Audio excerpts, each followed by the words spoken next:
नमस्कार दोस्तों, आपका एक और नए स्टोरी में स्वागत है।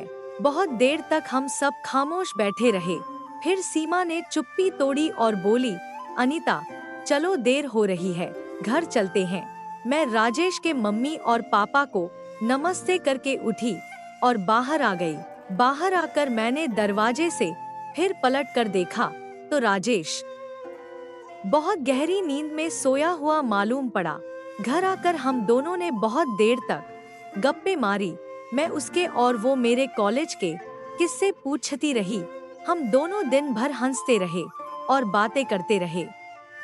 पता ही नहीं चला कि कब शाम हो गई। अचानक मौसा जी की गाड़ी की आवाज आई तो हम कमरे से बाहर आए। मौसा जी को देखते ही जाने क्यों मुझे राजेश का ध्यान फिर से आ गया। मैंने पूछा, मौसा जी, राजेश कैसा है अब?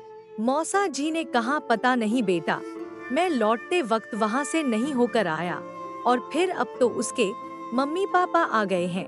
कोई जरूरत होगी तो हमें बता ही देंगे वो लोग। बात तो मौसा जी की सही थी, पर जाने क्यों मुझे ऐसा लगा कि राजेश के मम्मी पापा की आ जाने से हमारा फर्ज कम नहीं हो जाता। पर जाने क्यों मैं कुछ कह नहीं पाई। रात को जब खाना खाकर हम सोने के लिए सीमा के कमरे में गए तो सीमा ने अचानक मुझसे पूछ लिया, अनीता, क्या बात है? तुम कुछ खोई खोई लग रही हो। मैंने सकपका कर कहा, नहीं तो ऐसा कुछ भी नहीं है पागल। मैं भला राजेश के बारे में क्यों सोचने लगी। ये कहते ही मैंने अपनी जीभ काट ली। अनजाने में मेरे मुंह से मेरे मन की बात बाहर आ गई। सही। सीमा हंसने लगी, बोली, पकड़ी गई ना चोरी। मैं तो सुबह अस्पताल से ही देख रही हूँ कि तुम्हारा ध्यान उस लड़के में ही अटका हुआ है। मैं कहा, धत पागल, इतना बड़ा एक्सीडेंट हुआ है तो ध्यान तो जाएगा ही। मैंने कभी ऐसी दुर्घटना अपनी आंखों से नहीं देखी थी। सीमा लेकिन कहाँ मानने वाली थी। मुझे राजेश का नाम ले लेकर छेड़ने लगी। बोली, ऐसा करते हैं कि जब राजेश ठीक हो जाएगा तो उसे यहीं अपने घर ले आएंगे। क्यों, कैसा रहेगा? मैंने कहा, तेरा घर है, जिसे चाहे रख, मुझे क्या। ऐसे ही हंसी मजाक करते करते हमें नींद आ गई। रात को अचानक मेरी नींद खुली। ऐसा लगा कोई मुझे हिला रहा है। मेरी आंख खुली तो देखा कोई नहीं था। सीमा दूसरे बेड पे आराम से सोई हुई थी। अचानक मुझे ध्यान आया कि मैं क्या सपना देख रही थी।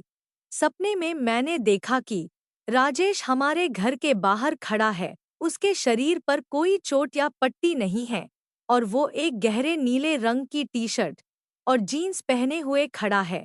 टी शर्ट पे लिखा है, आई लव यू, और उसके हाथों में एक फूलों का गुलदस्ता है। मेरी मौसी बाहर गई तो उसने पूछा कि क्या अनीता यहाँ रहती है? तो मौसी जी ने कहा कि हाँ, अंदर आ जाओ बेटा। अंदर आकर वो मेरे पास आया और फूलों का गुलदस्ता मेरे हाथ में देकर बोला, आई लव यू। मैं शर्मा गई। मेरी कुछ समझ में नहीं आया कि क्या कहूँ। वहीं पर मौसी जी और सीमा भी। तभी सीमा ने जोर से मेरा हाथ पकड़ा और हिलाकर बोली, कुछ तो बोल, क्या हो गया?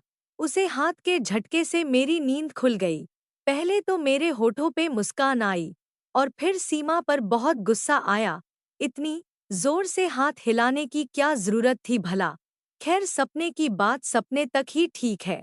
ये सोचकर मैं फिर लेट गई, लेकिन बहुत देर तक राजेश का स्मार्ट चेहरा मेरी आंखों के सामने तैरता रहा। दोस्तों, ये थी फर्स्ट स्टोरी। अब देखिए सेकंड स्टोरी। अपने ऑफिस के कमरे में बैठा मैं हमेशा की तरह काम में मशगूल था। मुझे खनकती हंसी सुनाई दी। यह हंसी पहले तो इस ऑफिस में कभी भी नहीं सुनाई दी। आखिर किसकी हंसी है यह छनकते घुंघरुओं सी? मैं अपने आप को रोक नहीं पाया और केबिन खोलकर बाहर झांकने पर मजबूर हो ही गया। देखा तो केबिन के सामने एक डेस्क छोड़कर ही वह बैठी थी। हल्की भूरी बड़ी बड़ी आंखें, गोरा रंग, चेहरे पर बच्चों सा भोलापन। वह फोन पर किसी से बात कर रही थी। मुझे इस तरह देखता हुआ पाकर वह सहम गई। वह नई नई नियुक्त हुई थी। फिर किसी न किसी काम को लेकर बातें होती रहीं। एक दिन शाम को जाते जाते उसका स्कूटर खराब हो गया। मैं भी निकल ही रहा था। मैंने मदद करने की बहुत कोशिश की, पर स्कूटर ने चालू होना गवारा नहीं किया। मैंने उसे लिफ्ट का प्रस्ताव दिया और वह मान गई। मैं उसे लेकर उड़ चला। बस उस दिन के बाद से हमारी दोस्ती ने उड़ान भरना शुरू कर दी। मुलाकातें शुरू हुई और फिर प्यार का इजहार हुआ। 21 फरवरी 1994 का वह दिन आज मुझे याद है, जब हम दोनों ने पवित्र अग्नि के फेरे लिए। विवाह बंधन ने हमारे प्रेम को मजबूती दी। मैं अपने आप को इस दुनिया का सबसे भाग्यशाली पुरुष मान रहा था। और बाद में भी यही हुआ। उसने मुझ पर अपनी सारी खुशियाँ कुर्बान कर दी और बदले में मैंने उसे कभी दुख न देने का वादा किया। आज इतने वर्ष बीत गए, लेकिन हमारा प्यार आज भी वही है, वैसा ही जैसा सालों पहले था। कुछ समय से मैं काम में बहुत मसरूफ हो गया और समय नहीं निकाल पाया। उसने मुझसे कुछ भी नहीं कहा, कभी कोई शिकायत नहीं की। फिर भी मैं उसके मन के भावों को जान गया। वह कुछ उदास सी रहने लगी थी। मैंने ऑफिस से 8 दिन की छुट्टी के लिए आवेदन दिया और केरल का टूर बुक कराया। केरल की हरी भरी खूबसूरती उसे बेहद भाती है, यह मुझे पता था। 2 दिन पहले जब मैंने उसे यह बात बताई, तो वह खुशी से उछल पड़ी। हम यात्रा पर चल पड़े। ट्रेन में खिड़की के पास बैठकर जब वह बाहर का नजारा देख रही थी, तो मैं उसे देख रहा था।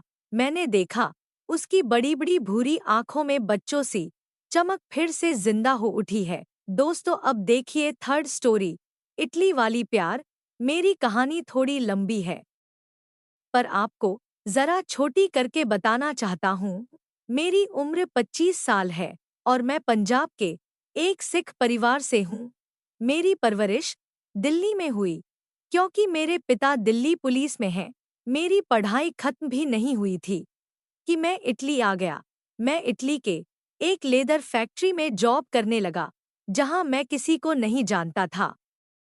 मुझे इटालियन भाषा बिल्कुल समझ में नहीं आती थी। जहाँ मैं काम करता था, वहाँ 12 लड़कियाँ थीं और मैं एक अकेला लड़का था।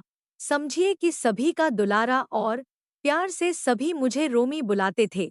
उन 12 लड़कियों में से 5 लड़कियों का दिल मुझ पर आ गया, पर मैं किसी और को चाहता था।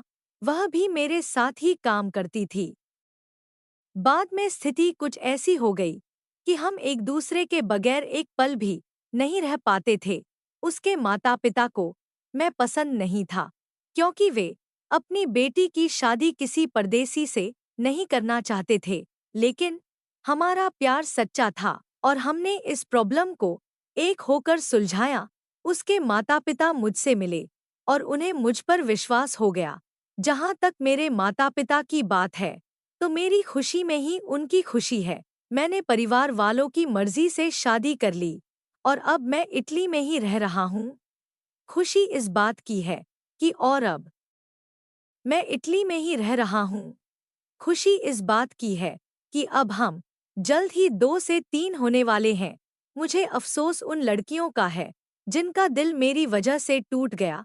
खैर, वे खुश रहे, यही मेरी दुआ है। अगर आपका प्यार सच्चा है, तो आपकी जीत पक्की है और भगवान भी आपके साथ रहेगा। साथियों, अगर वीडियो अच्छी लगी हो तो वीडियो को लाइक और हमारे चैनल को सब्सक्राइब कीजिए।